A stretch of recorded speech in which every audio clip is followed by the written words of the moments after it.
Allez, changement de décor de nouveau. Donc là maintenant de nouveau on est dans les vignes et on est avec Laurent. Donc Laurent, n'hésite pas à te présenter. J'hésite pas, Laurent Deguin. Je suis responsable recherche innovation, ça fait 28 ans que je suis là. Je suis agro de Montpellier et je coordonne les actions de sélection clonale et de création variétale pour l'organisme IAV en partenariat avec les Interpro et avec l'INRA. Ok, super.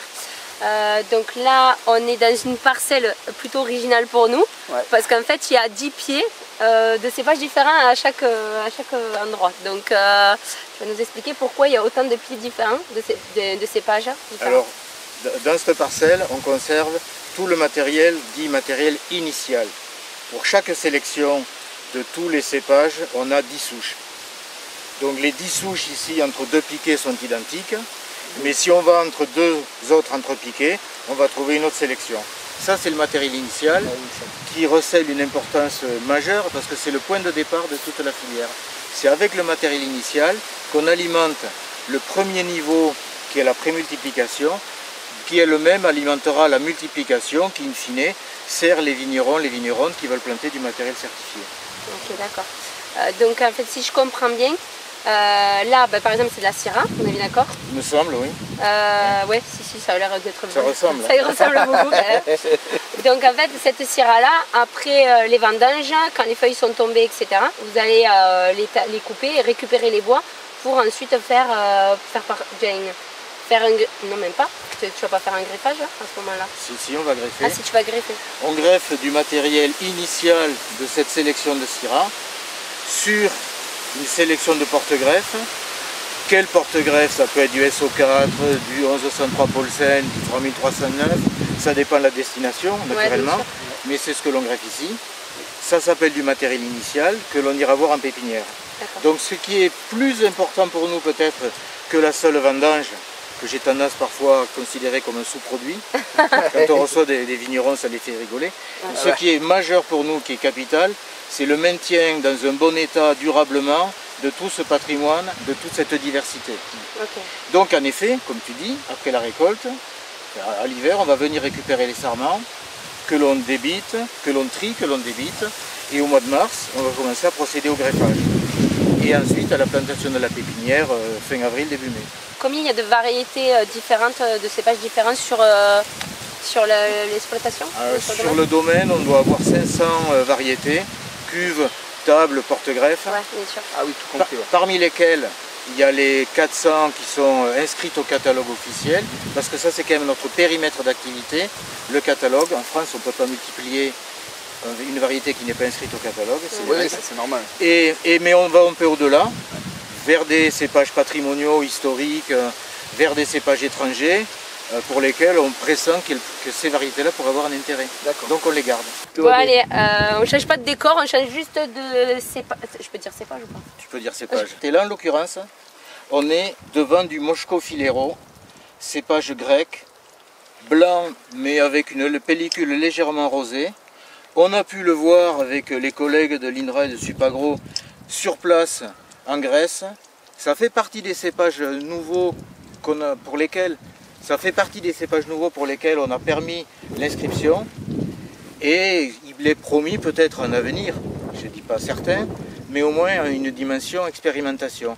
Ce cépage Moshko filero vient d'être intégré en Côte de Provence dans la catégorie variété d'intérêt à des fins d'adaptation.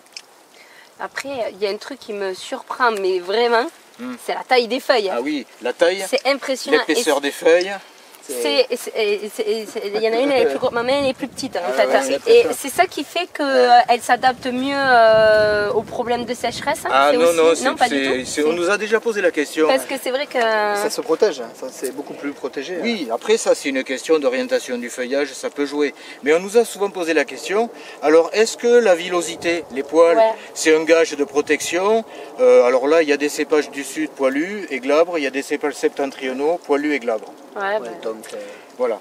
Et donc ce cépage-là, le Moshko filero, pour nous il est prometteur, parce que dans ces terroirs d'origine historique, il garde une bonne acidité, il donne des vins qui sont aromatiques, il produit correctement, ce qui n'est pas neutre. Oui, ça aussi. Donc c'est intéressant de l'essayer au moins.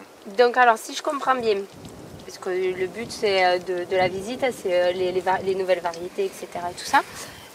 Vous allez vous servir de ces cépages-là, de ces pieds-là, pour peut-être créer des nouvelles variétés après plus tard. Alors ça, oui, c'est le coup d'après. Il y a l'utilisation directe. Ce cépage est-il adapté aux conditions pédoclimatiques méditerranéennes? Est-ce qu'il, comme on dit, est-ce qu'il coche les cases? Est-ce qu'il convient à la viticulture? Ça, c'est une première chose. Mais il y a le coup d'après, sur lequel, avec mon collègue Loïc, on a commencé à travailler. C'est arriver à combiner, si possible, l'aspect tolérance à la contrainte hydrique, aux fortes températures estivales, à l'aspect, je dirais, un petit peu rustique, avec la résistance à des maladies cryptogamiques. Parce que pour nous, aujourd'hui, un des principaux enjeux, je vais être très sérieux, on ne peut pas considérer de manière complètement cloisonnée l'obtention de variétés résistantes aux maladies cryptogamiques et de notre côté, l'adaptation de cépages aux conditions climatiques. Les deux vont de pair.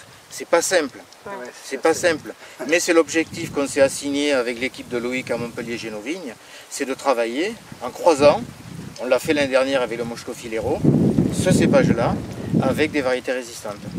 Et ensuite, en plus d'allier à tout ça la qualité de la vendange.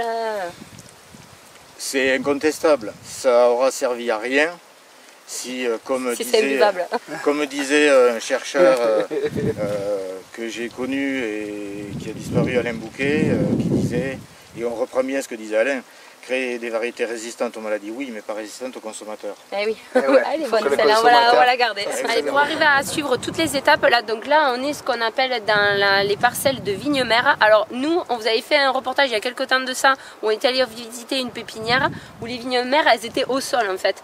Et je t'ai posé tout de suite la question, pourquoi vous les aviez mis comme ça? Mais par des soucis, on les a mises comme ça en palissage, il y a maintenant 3 ans, pour faciliter le travail du sol et pour éviter l'utilisation d'abord de plus en plus restreinte d'herbicides. D'accord, ok.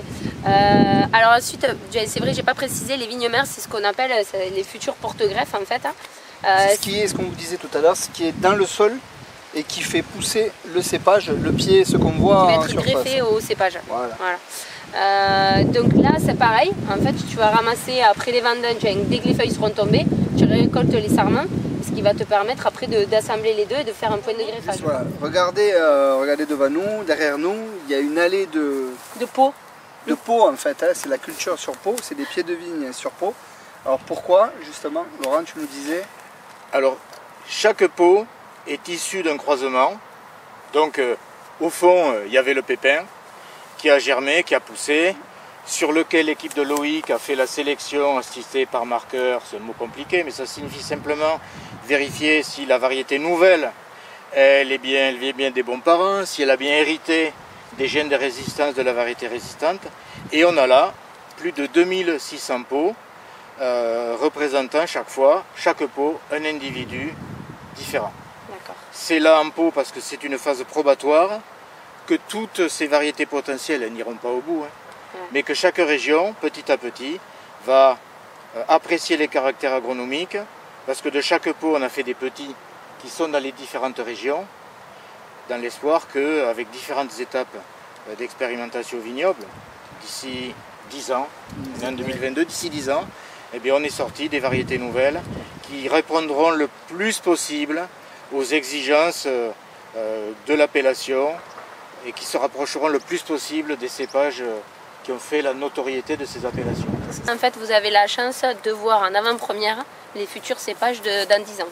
Les futures variétés de dans 10 ans. Alors, avant qu'elles soient vignobles, il faudra rajouter 5 ans de plus. Donc dans 15 ans alors. Parce qu'il y a de la paperasse entre-temps, non, je suppose? Non, c'est pas la paperasse, c'est toutes les phases de multiplication. Donc là, on va dire qu'on est dans la finalité quasiment. Quasiment dans la fin. En tout cas de votre partie à vous, parce qu'après il y a la suite. Oui. Donc là on est dans la partie de la pépinière en fait. C'est là où il multiplie en fait, n'est-ce pas Laurent? Exactement. De toute façon là en fait vous travaillez pareil que dans une pépinière là, classique là. On fait comme une pépinière classique. C'est une activité cruciale. Alors ce qui peut nous différencier des pépinières classiques, c'est qu'on a un nombre considérable de lots. Et ouais. On a parfois certaines années jusqu'à 2000 lots.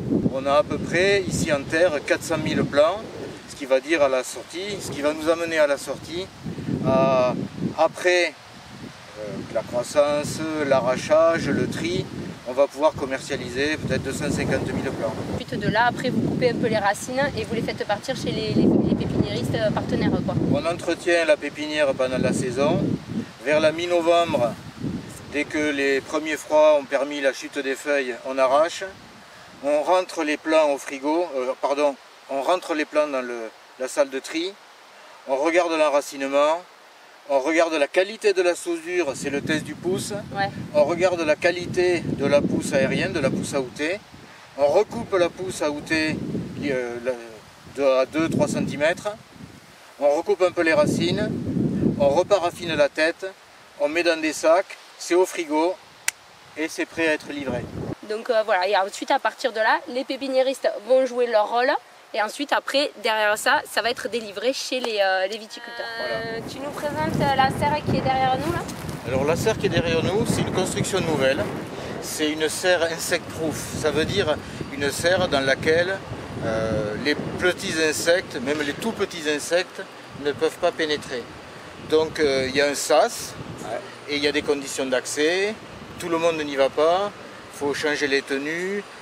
Il y a des outils à l'intérieur qui sont spécifiques, tout ça pour mettre à l'abri tout notre matériel initial. Et à l'abri de quoi? À l'abri des menaces que représentent des maladies émergentes potentielles. C'est un principe de précaution. Une serre qu'on a pu construire, qu'on a pu installer avec le soutien financier du Conseil régional d'Occitanie. La visite se termine, on va remercier Loïc, Laurent, Isabelle, Anne-Sophie pour toutes leurs explications et leur implication dans ce petit reportage. Et puis le temps qu'ils ont passé avec nous, qu'ils nous ont consacré. Voilà. Et parce qu'on n'a pas été avoir en question, donc ils ont super bien répondu, dans la joie et la bonne humeur, donc c'était un super moment partagé avec vous, quoi. En tout cas, on part avec la tête pleine. On a vraiment appris beaucoup de choses. C'était vraiment très très intéressant. Et voilà, donc merci encore à vous tous. Voilà, et puis on espère qu'on l'aura partagé avec vous au mieux que possible. Merci Émilie, merci Benjamin de votre visite. Avec plaisir. On a essayé de ne pas être trop avare en réponse. Ce que je voulais dire, c'est que c'est un travail collectif, comme le rugby. Je voulais encourager le MHR. Il n'est plus que 2 matchs et on y est. Allez, au revoir tout le monde. Allez, ciao, ciao tout le monde. Non, c'est bon. Le son, il fonctionne. Pap. Hop. C'est bon, ça fonctionne. Bien, on va. Non, on est bien là. Ils t'ont prévenu qu'on était tarés un peu ou pas? Non, mais je me suis renseigné quand même.